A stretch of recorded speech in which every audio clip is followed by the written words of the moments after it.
Star T ವಿಲಿ offer ಬರ್ತಾ ಇದೆ ಅಂತ ಹೇಳಿದೆ. ಏನು ಕೆಲಸ ಬಿಡಬೇಡ, ನಿಂಗೇನು ತಲೆ ಕೆಟ್ಟೋಗಿದೆ ಅಂತ ನಮ್ಮಪ್ಪ. ಇಲ್ಲ, ಯಾಕಂದ್ರೆ ಇದಕ್ಕಿಂತ ನನಗೆ 3 ಸಂಬಳ ಕೊಡ್ತಾ ಇದ್ದಾರೆ, ನಾನು ಅಲ್ಲಿಗೆ ಹೋಗ್ಬಿಡ್ತೀನಿ ಅಂತ. ನಮ್ಗೆ ಉದ್ದೇಶ ಇದ್ದಿದ್ದು ಒಂದೇ, ನಾವು ದುಡಿಬೇಕು, ಕೆಲಸ ಎಲ್ಲಿ ಸಿಗುತ್ತೋ ಅಲ್ಲಿ ಹೋಗ್ಬೇಕು ಅಂತ. ಮನೇಲಿ ಬೇಡ, ಇದೇ ಸಾಕು ಅಂತ. ಆವಾಗ ಏನಾಯಿತು, ಇಲ್ಲ ನಾನು ಹೋಗ್ತೀನಿ ಅಂತ. ಈ ಗೊಂದಲಗಳಲ್ಲಿ ಯೂಶಲಿ ಡಿಸಿಷನ್ ಮೇಕಿಂಗಲ್ಲಿ ಒಬ್ಬರೇ ಆಗಿರ್ತೀರ, ನಾನೇ.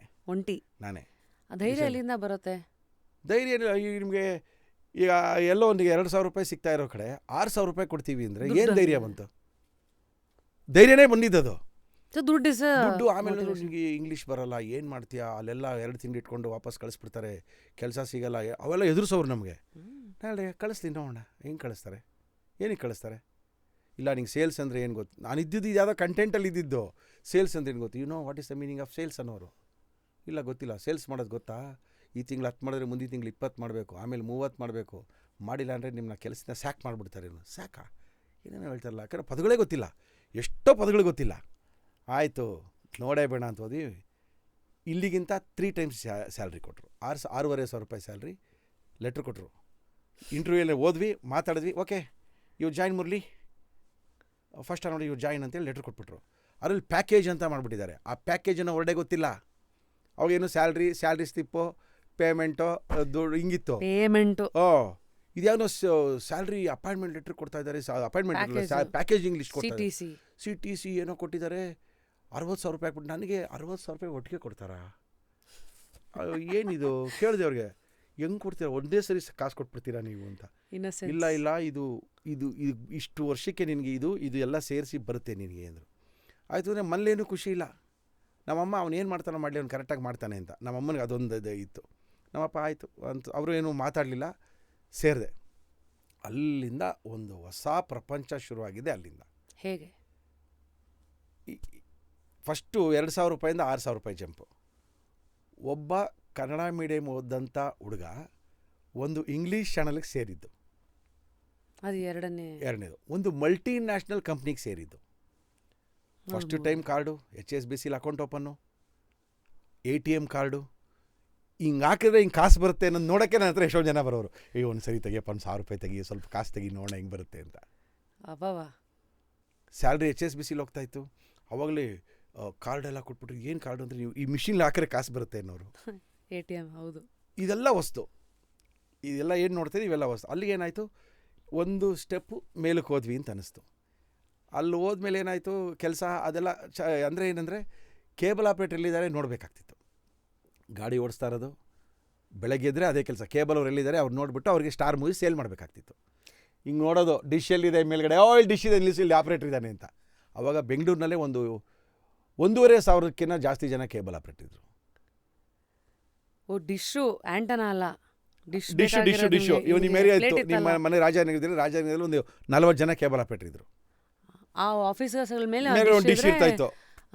ಅವ್ರಲ್ಲಿ ಕೇಬಲ್ ಕೊಡೋನು ಅಂತ ಅರ್ಥ ಆಯ್ತು. ಅವ್ರನ್ನ ಮೀಟ್ ಮಾಡಿ ನನ್ನ ಚಾನಲ್ನ ಅವ್ರು ಮಾರ್ಕೆಟ್ ಮಾಡಬೇಕಾಗ್ತಿತ್ತು. ಇದು ನನ್ನ ಕೆಲಸ. ಒಳ್ಳೆ ನೆಟ್ವರ್ಕಿಂಗು ಸುತ್ತಿದ್ದು. ಇಲ್ಲಿ ಕೆಲಸ ಶುರು ಮಾಡಿದ್ದು. ಇದು ಪಾರ್ಟ್ ಎ. ಇದು ಪಾರ್ಟ್ ಬಿ. ಇದು ಪಾರ್ಟ್ ಎ ಉದಯ ಟಿವಿಲಿ ಏನಾಯ್ತು ಅಂದರೆ, ನನ್ನ ಪ್ರೋಗ್ರಾಮ್ ಬೇರೆಯವ್ರ ಕರೆಸಿ ಮಾಡಿಸಿದ್ರು. ಇಲ್ಲಿ ಬಿಟ್ರಲ್ಲ, ಬೇರೆಯವ್ರ ಕರೆಸಿ ಮಾಡಿಸಿದ್ರು. ಪ್ರೋಗ್ರಾಮು ಆಗಲಿಲ್ಲ. ತಿರ್ಗಾ ಕರೆದ್ರು, ಮುರಳಿ ಬಂದು ಪ್ರೋಗ್ರಾಮ್ ಮಾಡ್ಕೊಂಡು ನಮಗೆ ಅಂತ. ಮಾಡ್ಕೊಡ್ತೀನಿ ಹಿಂದೆ. ನಾನು ಹೇಳಿದೆ, ಈ ಥರ ಪ್ರೋಗ್ರಾಮ್ ಮಾಡಬೇಕು. ನಮಗೆ ಜಾವಿದ್ದು ಮತ್ತು ವಾಂಜಿನಾಥನ್ ಅಂತ ಇಬ್ಬರು ಬಾಸು. ಒಬ್ಬರು ತಮಿಳ್ನಾಡವರು, ಒಬ್ಬರು ಬಿಹಾರವರು. ಅವ್ರಿಗೆ ಹೇಳಿದೆ ಮಾಡ್ತಿದ್ದೆ.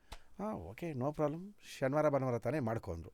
ಇಲ್ಲಿ ಶನಿವಾರ ಭಾನುವಾರ ಕೆಲಸ ಇಲ್ಲ, ಆರಾಮಿತ್ತು. ಅವೆಲ್ಲ ವಸ್ತು. ಶನಿವಾರ ಕೆಲಸ ಮಾಡಬಾರ್ದು ಅನ್ನೋದು ಅವತ್ತು ಗೊತ್ತಾಗಿದ್ದು. ಇವತ್ತು ಶನಿವಾರ ಕೆಲಸ ಮಾಡಲ್ಲ. Weekend culture. Yes, weekend culture ಶುರು ಆಯಿತು. ಆ ವೀಕೆಂಡ್ ಕಲ್ಚರ್ ಮನೇಲಿ ಇರ್ತಾ ಇರಲಿಲ್ಲ. ನಾನು ಈ ಬೇರೆ ಚಾನಲ್ ಕೆಲಸ ಮಾಡ್ತಾಯಿದ್ದೆ. ಅಂದರೆ ಅವಾಗ ಕಾರ್ಪೊರೇಟ್ ಗವರ್ನರ್ ಪಾಲಿಸಿ ಇಂಡಿಯಾದಲ್ಲಿ ಬಂದಿರಲಿಲ್ಲ. 2013 ತನಕ ಕಾರ್ಪೊರೇಟ್ ಗವರ್ನರ್ ಪಾಲಿಸಿ ಇರಲಿಲ್ಲ. ಯಾರು ಎಲ್ಲೆಲ್ಲಿ ಬೇಕಾದ್ರೂ ಕೆಲಸ ಮಾಡ್ಬೋದಾಗಿತ್ತು. ಅವಾಗ ಇವತ್ತು ಮೂನ್ ಲೈಟಿಂಗ್ ಏನೇನೋ ಹೇಳ್ತಾರೆ ಡ್ಯಾಡಿ. ಅಂದರೆ ಒಂದೇ ಕಡೆ ಕೆಲಸ ಮಾಡ್ತಾ ಇರೋರು ಇನ್ನೊಂದು ಕಡೆ ಎರಡೆರಡು ಓಪನ್ ಮಾಡೋಂಗಿಲ್ಲ. ಅವೆಲ್ಲ ಇದೆ. ಇದೆಲ್ಲ ಇವಾಗ ಬಂದಿದೆ. 2013ರಲ್ಲಿ ಕಾರ್ಪೊರೇಟ್ ಗವರ್ನರ್ ಪಾಲಿಸಿ ಬಂತು. ಹಂಗಂದ್ರೆ ಏನು ಆ್ಯಕ್ಚುಲಿ?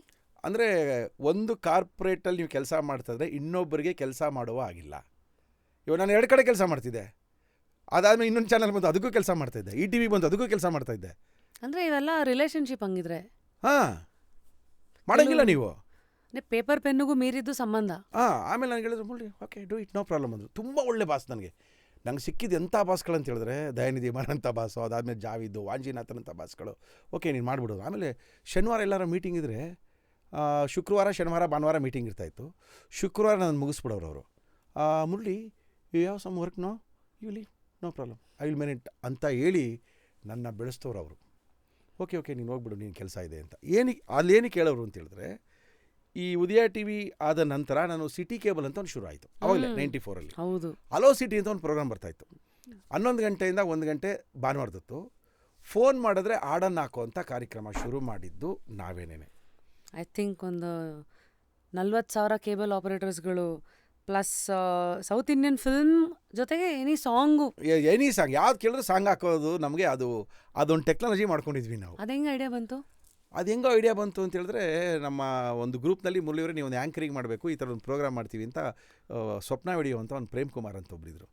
ಆಯಿತು ಮಾಡಿಕೊಡ್ತೀನಿ ಅಂತ ಮಾಡಿದೆ. ಆಮೇಲೆ ನಾವೇ ಮಾಡ್ಬೋದಲ್ಲ ಇದು ಮಾಡೋಕ್ಕೆ ಶುರು ಮಾಡಿದ್ವಿ. ಆಮೇಲೆ ಸಿಟಿ ಕೇಬಲ್ ಅವ್ರು ಕರೆದ್ರು, ಮುರಳಿ ಮಾಡಿದ್ರು. 7.5 ವರ್ಷ ಮಾಡಿದೆ ಪ್ರೋಗ್ರಾಮ್ನ. ಯಪ್ಪ, 7.5 years ಆಲ್ ಸಂಡೇ ಬೆಳಗ್ಗೆ 11 ಗಂಟೆ ಮುರಳಿ ಬರ್ತಾರೆ ಅಂದರೆ ಹಲೋ ಸಿಟಿ ಶುರು ಆಯಿತು ಅಂತ. ಅವಾಗೆಲ್ಲ ಒಂದು ದೊಡ್ಡ ಕ್ಯೂರಿಯಾಸಿಟಿ, ಫೋನ್ ಮಾಡಿದ್ರೆ ನಾನು ಮಾತಾಡ್ಬೋದು, ಮಾತಾಡಿ ಆ ಹಾಡು ಮುಗಿಯೋದ್ರೊಳಗೆ ನೀವು ಬಂದು ಪ್ರೈಸ್ನು ತೊಗೊಂಡೋಗ್ಬೋದು. ನಿಮ್ಮ ಟಿ ವಿಲಿ ತೋರಿಸ್ತಾ ಇದ್ವಿ ಅಷ್ಟು. ಇದನ್ನು ಈ ಪ್ರೋಗ್ರಾಮ್ನ ಕರ್ನಾಟಕದಲ್ಲಿರೋ ಎಲ್ಲ ಕೇಬಲ್ ಆಪ್ರೇಟರ್ಗೂ ನಾವು ಪ್ರೋಗ್ರಾಮ್ ಮಾಡಿಕೊಟ್ವಿ.